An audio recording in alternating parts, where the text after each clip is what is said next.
ఈ లోకంలో ఉన్న తల్లులే అంత ఇదిగా బిడ్డల పట్ల అంత ప్రేమ చూపిస్తే నా దేవుడు రక్తం కార్చుకున్నాడు నిన్ను.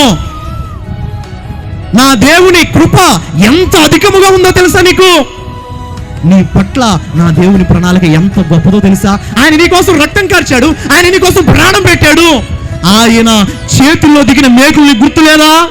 ఆయన కాళ్ళలో దిగిన మేకుల్ని గుర్తులేదా? ఆయన తల మీద ఉన్న ఆ ముళ్ళ కిరీటంని గుర్తులేదా? అదిగో ఆ ముళ్ళ కిరీటంలో నుంచి వస్తున్న రక్తపు దారుల్ని గుర్తులేవా? ఆయన శరీరంలో దిగిన ఆ గాయాలు గుర్తులేవా?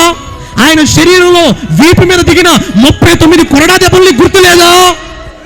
అసలు నీ కుటుంబానికి అదంతా గుర్తుంటే ఆయన ప్రేమించకుండా ఉండగలవా? ఆయన ప్రేమేమో పక్కన పెట్టి మీకు మనం గొడవలాడేసుకుని మనం ఈ వద్దు ఈడొద్దు అవసరమా?